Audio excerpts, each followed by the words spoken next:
సందేశం కనుమాయి సందేశం జీవధ్వని సందేశములు మీ కుటుంబాలకై జీవధ్వని సందేశములు ఆశీర్వాదాలు వినుమాయి సందేశం జీవధ్వని సందేశం మీరు వింటే కష్టాలు కన్నీళ్ళు మీకు ఉండవు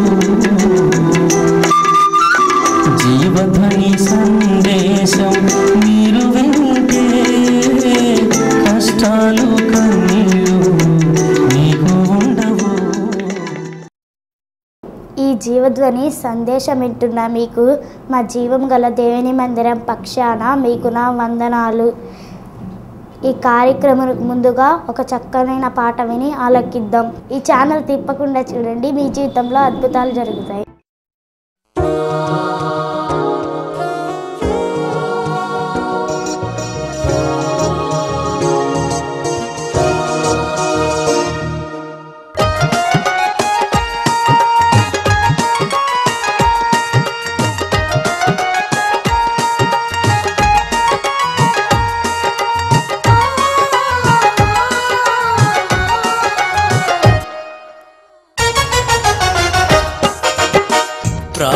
ప్రాణప్రియుడవు నీవేనని ఆశ్రయ దుర్గము నీవేనని నీలో నేను నీతో నేను పరవశించెదా పాడి స్తుతించెదా పరవశించెదా పాడి స్తుతించెదా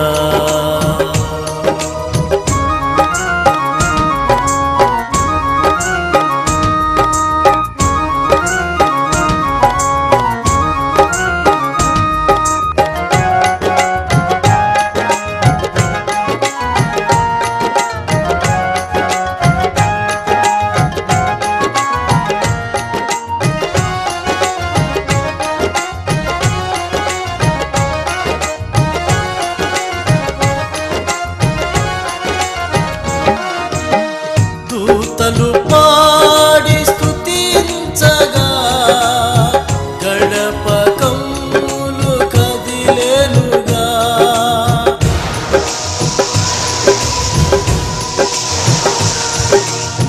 దూతలు పాడి స్తుతించగా గడప కమ్ములు కదిలేనుగా నేను పాడి స్తుతించగా నీదు ఆత్మ తాకెనుగా నేను పాడి స్తుతించగా నీదు ఆత్మ తాకెనుగా ప్రాణప్రియుడవు నీవేనని ఆశ్రయ దుర్గము నీవేనని నీలో నేను నీతో నేను పరవశించెదా పాడి స్తుతించెదా పరవశించెదా పాడి స్తుతించెదా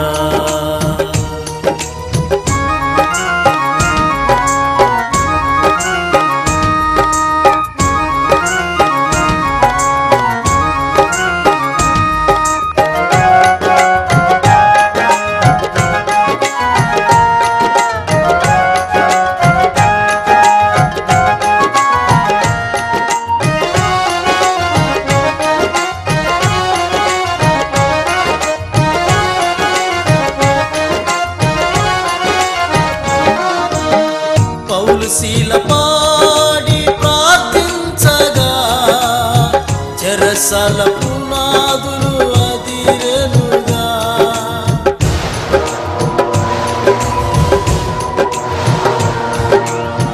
పౌలు శీల పాడి ప్రార్థించగా చెరసాల పునాదులు అదిరెనుగా నేను పాడి ప్రార్థించగా నా శ్రమల సంఖ్యలు తొలిగేనే నేను పాడి ప్రార్థించగా నా శ్రమల సంఖ్యలు తొలిగేనే ప్రాణ ప్రియుడవు నీవేనని ఆశ్రయ దుర్గము నీవేనని నీలో నేను నీతో నేను పరవశించెదా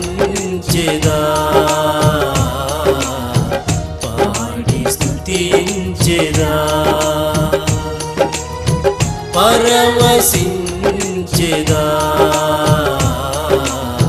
పాడి స్తుతించెదా. ఈ సమయంలో మా డాడీ అయిన జాన్సన్ పాస్టర్ గారు దేవుని వాక్యం ఇస్తుండగా చక్కగా ఆలకిద్దాం. యేసు ప్రభుని సిలువ వేశారు. సిలువ వేసిన తర్వాత అందులో ఒక దొంగ ఏమయ్యా నువ్వు క్రీస్తు అన్నావు కదా, నిన్ను నువ్వు రక్షించుకొని మమ్మల్ని కూడా రక్షించదు కదా అని అన్న. అప్పుడు పక్కనోడు దొంగ మాట అంటాడు, నోర్మోయ్ ఎదురా నువ్వు మాట్లాడే మాటలు పనికిమాల మాట్లాడుతావు నువ్వు. ఆయన రక్షించుకో మనల్ని రక్షించేది ఏంద్రా, నీకు దేవుని భయము లేదా అన్నాడు. ఆ మాట మీరు చదవండి. లోకాసు వార్త 23వ అధ్యాయం 40వ వచనం చదవండి. అయితే రెండవ వాడు వానిని గద్దించి, నీవు అదే శిక్ష విధిలో ఉన్నావు గనుక దేవునికి భయపడవా? చూసారా, నువ్వు అదే శిక్ష విధిలో ఉన్నావు, నువ్వు చేసే నేరాలకు శిక్ష అనుభవిస్తున్నావు, అది నీకు నాకు కరెక్టే, కానీ నీకు దేవుని భయం లేదా ఏమన్నాడు?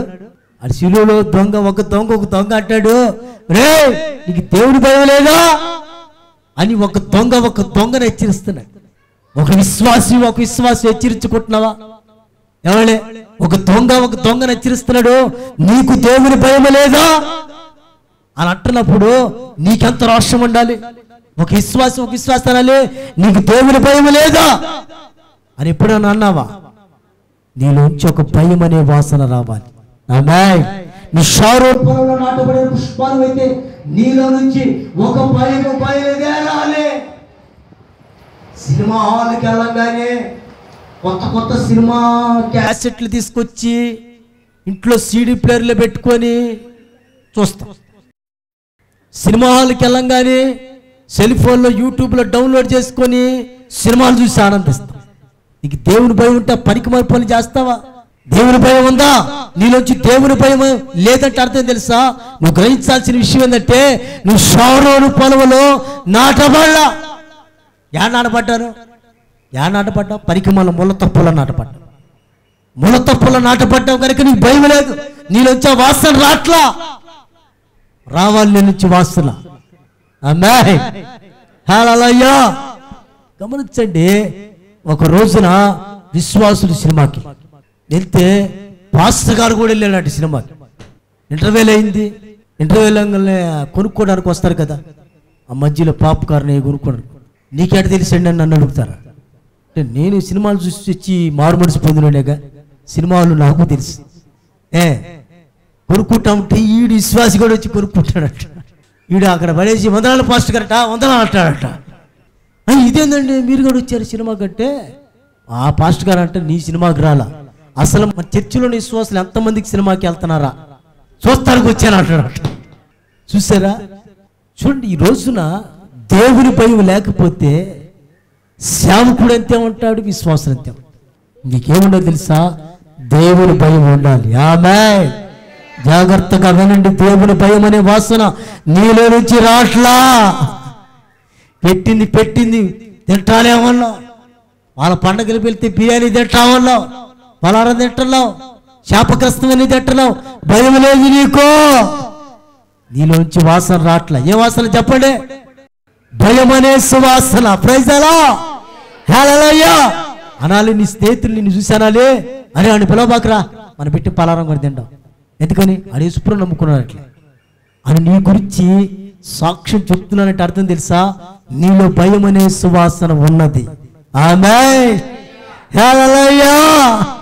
గమనించండి, రోజున ఆ భయం అనే సువాసన నీలోంచి రావాలి. ఒక దొంగ అంటున్నాడు, నీకు దేవుని భయం లేదా? మరి నీకు నాకు ఇది శిక్ష సమంజసమే. ఈయన నీతిమంతుడు, ఇతని శిక్ష పడటం అసలుకి భయంకరమైన విషయం అని ఒక దొంగకి సిలువలో నీతి బోధ చేస్తాడు. మరి నువ్వెందుకు నీతి బోధ చేయట్లా? నువ్వు షారోను పొలంలో ఉన్నావు కదా, షారోను పొలంలో ఉన్నప్పుడు దేవుని భయం లేదా నీకు అని ఎందుకు అనలేకపోతున్నావు? ఆదివారం దేవుని మందిరానికి రాకుండా ఇంట్లోనే కూర్చుంటున్నట్టు అర్థం ఏందో తెలుసా? నీకు దేవుని భయం లేదు. ఆ పనులు ఈ పనులు విస్తారమైన పనులు, బైబిల్ విస్తారమైన పనులు ఎవరు పెట్టుకున్నారు? మార్తా గుంపు ఎక్కువైంది కానీ మరియా గుంపు లేదు.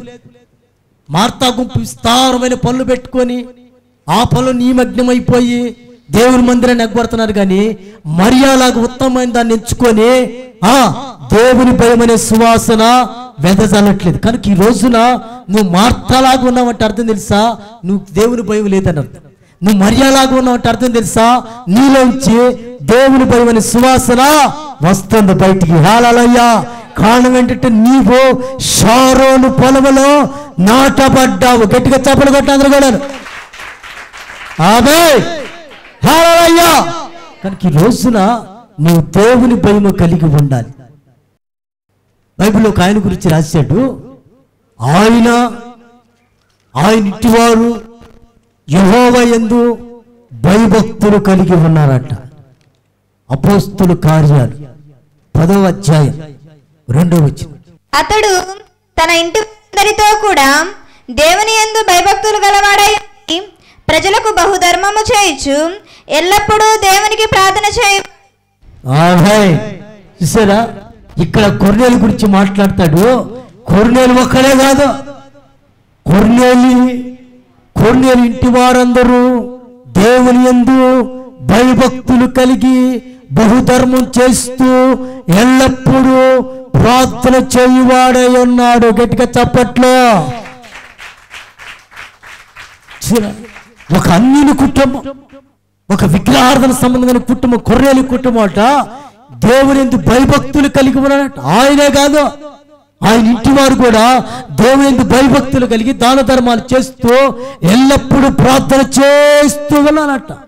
కారణం ఏంటంటే కొర్నేలి కుటుంబము షారోను పొలములో నాటబడ్డది. ఆమేన్.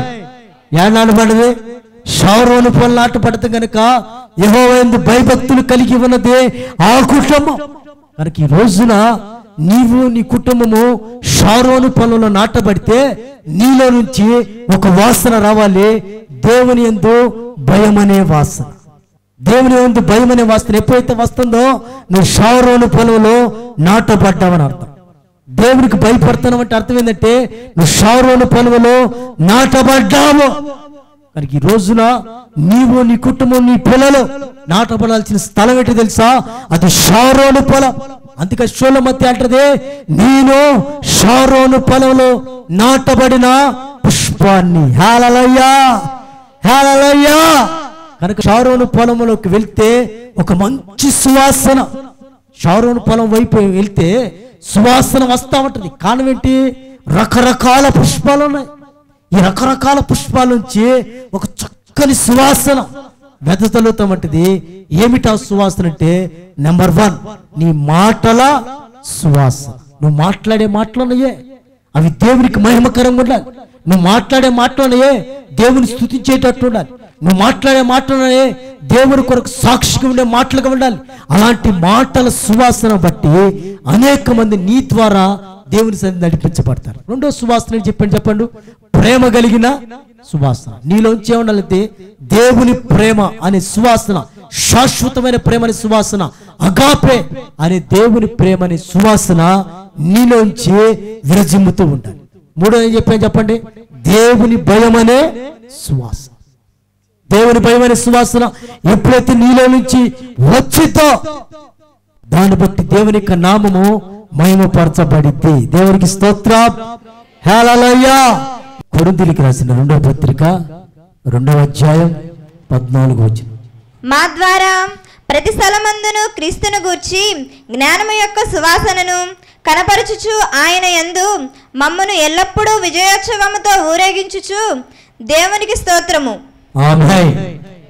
క్రీస్తును గురించిన జ్ఞానమైన సువాసన. అక్కడ అంటాడు పౌలు గారు, క్రీస్తును గురించిన జ్ఞానమైన సువాసన మేము ప్రకటించుచున్నప్పుడు దేవుడు మమ్మల్ని విజయోత్సవంతో ఊరేగిస్తున్న దేవునికి స్తోత్రము కలుగును గాక అని పౌలు గారు చెప్తున్నాడు. ఏంది క్రీస్తును గురించిన జ్ఞాన సువాసన అంటే అర్థం ఏంటి తెలుసా? సువార్తను ప్రకటించే సువాసన. ఆమేన్. నువ్వు షారోను పొలంలో నాటబడితే నీలోంచి ఒక సువాసన రావాలి. ఏంటి తెలుసా? దేవుని సువార్తను ప్రకటించే సువాసన. ఆమేన్. అంటే దేవుని వాక్యాన్ని నేనే కాదు నువ్వు కూడా ప్రకటించాలి. దేవుని వాక్యాన్ని నువ్వు ప్రకటించాలి. దేవుని సువార్తను అనేక మందికి నువ్వు చెప్పగలుగుతున్నావా లేదా? నీ స్నేహితులు ఉన్నారే, నీ బంధువులు ఉన్నారే, వీళ్ళకి దేవుని మాటలు ఎప్పుడైనా చెప్పావా? దేవుని సువార్త ఎప్పుడైనా ప్రకటించావా? ప్రకటిస్తే ఆ సువార్త సువాసన బట్టి అనేక మంది దేవుని సన్నిధికి నడిపించబడతారు. ఆమేన్. నువ్వు షారోను పొలములో నాటబడిన పుష్పానివైతే నీలోంచి ఒక సువాసన రావాలి. సువార్త ప్రకటించే సువాసన. ఆమేన్. అయ్యా నాకు వాక్యం చెప్పటం రాదయ్యా అంటే ఈ వాక్యం విన్నావు కదా, విన్నారా లేదా? ఈ వాక్యాన్ని ఇతరులకు చెప్పగలిగి ఉండాలి. ఈ వాక్యాన్ని ఇతరులకు చెప్పగలిగినప్పుడు ఆ వాక్యాన్ని బట్టి వాళ్ళు ఆదరించబడి దేవుని సన్నిధికి వాళ్ళు నడిపించబడతారు. నువ్వు చేయాల్సిన పని ఏంటి తెలుసా? నీ సమస్యలని, నీ బాధలైనా, నీ రోగాలని, నీ బలహీనతలని వెళ్ళాలంటే ఒకసారి దేవుని మందిరానికి రా. నీ సమస్య నుంచి విడిపించబడతావు అని సువార్తను నువ్వు చెప్పినప్పుడు నీ సువార్తను బట్టి, ఆమేన్, నీ సువార్తను బట్టి అనేక మంది దేవుని సన్నిధికి నడిపించబడాలి. దేవుని స్తోత్రం చెప్పండి అందరూ. హలో చెప్పండి అందరూ. కానీ గమనించండి, ఎంతమందికి సువార్త చెప్పి దేవుని మందిరానికి ఈరోజు నడిపించాం? సువార్త చెప్తున్నావా? దేవుని జీవితంలో కలిగిన ఆ సాక్ష్యం చెప్తున్నావా? ఆ మేలు చెప్తున్నావా? మేలు చెప్తే నీ మాటను బట్టి, నీ సువార్తను బట్టి అనేకులు దేవుని మందిరానికి నడిపించగలిగి ఉండాలి. నీలోంచి ఆ సువాసన. ఏ సువాసన అంటే సువార్త ప్రకటించే సువాసన. సమరయ స్త్రీ వెళ్ళింది. సమరయ స్త్రీ వెళ్ళిపోయి యేసుప్రభుతో మాట్లాడిన తర్వాత సమరయ స్త్రీ వెళ్ళి సమరయ ఊర్లో అందరికి చెప్తే ఊరు కథలు వచ్చిందట దేవుని మాటలు విని. నువ్వు చెప్తున్నావా? వాళ్ళ మాటలు ఏళ్ళ మాటలు చెప్పుకోవడానికి నీకు సమయం సరిపోతుంటే దేవుని మాటలు ఎక్కడ చెబుతావు? నువ్వు షారోను పొలంలో ఉంటే నీలోంచి సువార్త అనే సువాసన బయటికి రావాలి. ఆమేన్. నీలో సువార్త చెప్పే అనుభవం రావాలి. సువార్త ప్రకటించే అనుభవంలోకి నువ్వు వచ్చినప్పుడు నువ్వు షారోను పొలంలో నాటబడ్డావు. అందుకే పౌలు గారు అంటాడు, మేము క్రీస్తు జ్ఞానమును గురించిన వాక్యాన్ని మేము ప్రకటిస్తున్నప్పుడు దేవుడు మమ్మల్ని విజయోత్సవంతో ఊరేగిస్తున్నాడు. హల్లెలూయా. దేవుడు మీకు విజయాన్ని ఇవ్వాలన్నా, దేవుడు మీ జీవితంలో అద్భుతాలు, ఆశ్చర్యమైన కార్యాలు చేయాలన్నా మీరు యేసయ్యని ఇతరులకి పరిచయము చేయాలి. ఏం చేయాలి? యేసుక్రీస్తుని మీరు పరిచయం చేయగలిగితే దేవుడు గొప్ప కార్యం చేస్తాడు. నా తల్లి గారు సాక్ష్యం చెప్పారు కదా, ఆ ప్రార్థన చేసినప్పుడు ఏమైపోయింది ఆమెకి? సాక్ష్యం చెప్పినప్పుడు ఆ పక్షవాతం నుంచి విడిపించబడ్డది. గట్టి చప్పలు కొట్ట అందరూ కూడా. స్వార్థ చెప్పాలి. మీరున్నారు కదా, ఆమె చెప్పటమే కాదు మీరు చెప్పాలి సాక్ష్యం. ఈరోజు మా మందిరంలో గొప్ప సాక్ష్యం జరిగింది. ప్రభు దగ్గరకు వస్తే మీ సమస్యలు గడిపోతాయి అనే సువార్తను, యేసయ్యను గురించిన ఆ సువార్తని మీరు ప్రకటించాలి. నీలోంచి ఆ సువాసన రావాలి బయటికి. యేసుక్రీస్తుని పరిచయం చేసే సువాసన రావాలి. అందుకే పౌలు గారు అంటే అపోస్తుల కార్యాలు 14వ అధ్యాయం 15వ వచనం చదవండి. అయ్యలారా, మీరెందుకు ఇలాగూ చేయుచున్నారు? మేము కూడా మీ స్వభావం వంటి స్వభావం గల నరులమే. మీరు వ్యర్థమైన వాటిని విడిచిపెట్టి ఆకాశమును, భూమిని, సముద్రమును, వాటిలో ఉండు సమస్తమును సృజించిన జీవము గల దేవుని వైపు తిరగవలనని మీకు సువార్త ప్రకటించుచున్నాము. ఆమేన్.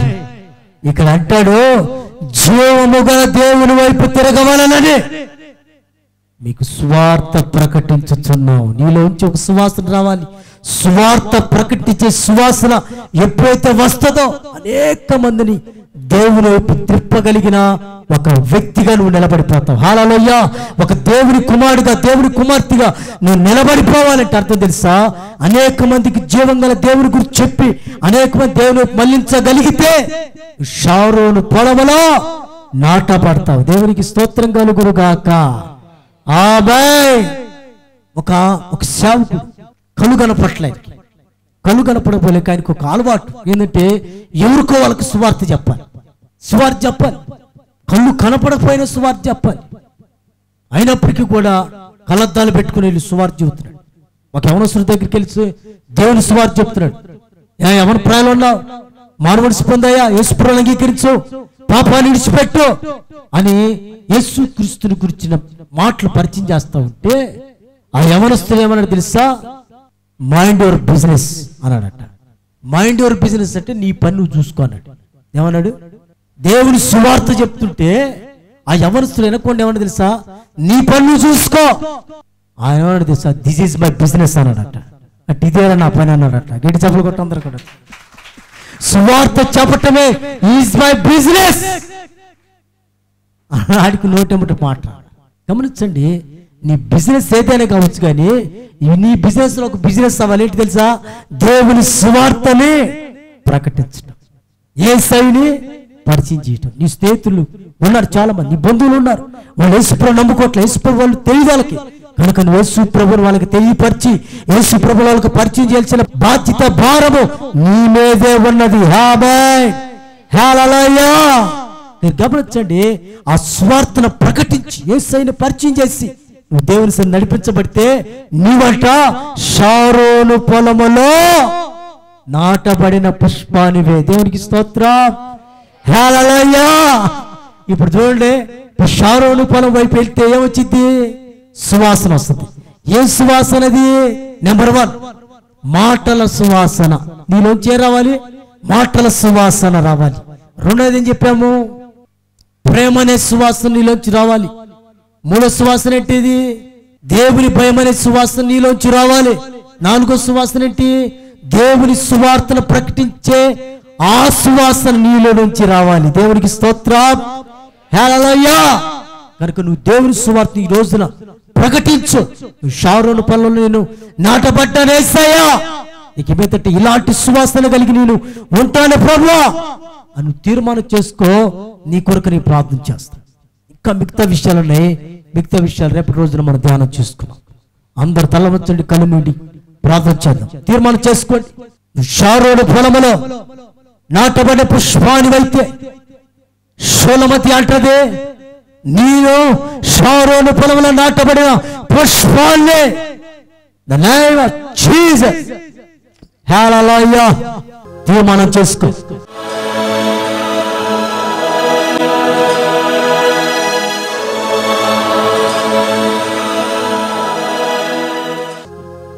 ప్రభువా, ఈ రోజున నిదాసులో నుంచి సూటిగా మాట్లాడేందుకు స్తోత్రాలు యేసయ్యా.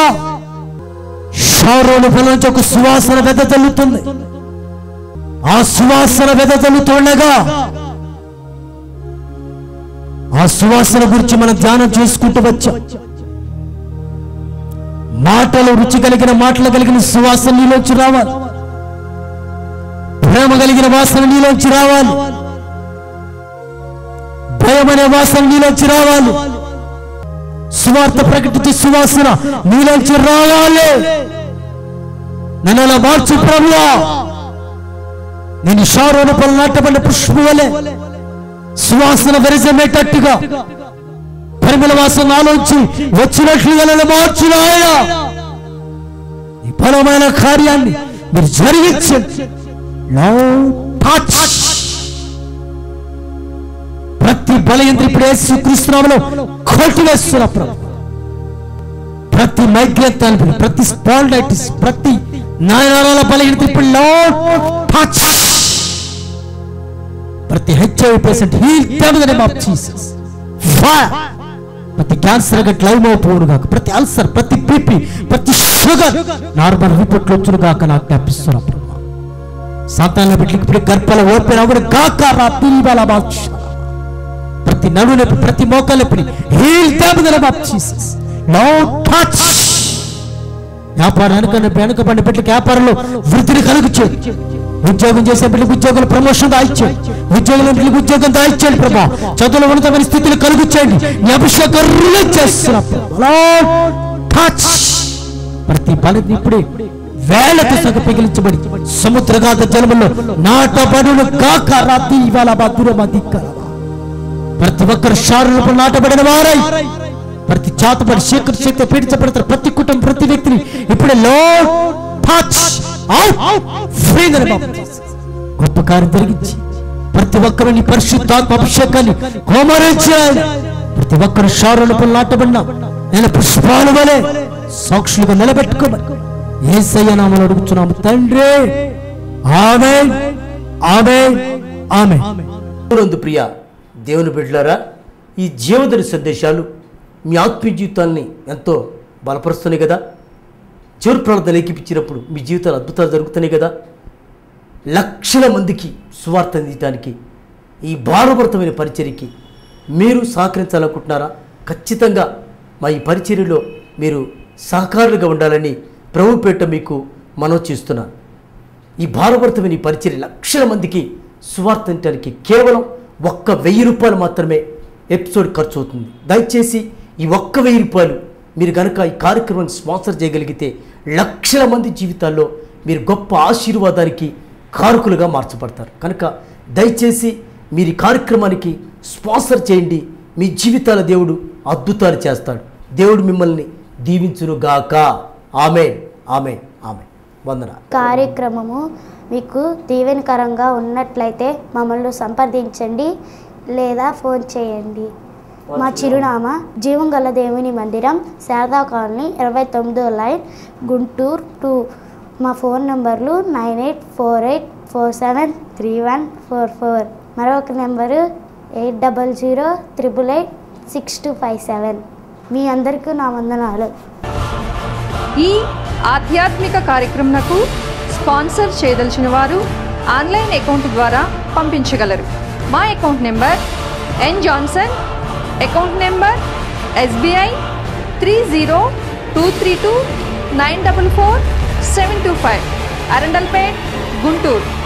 IFSC code SBIN 00001014.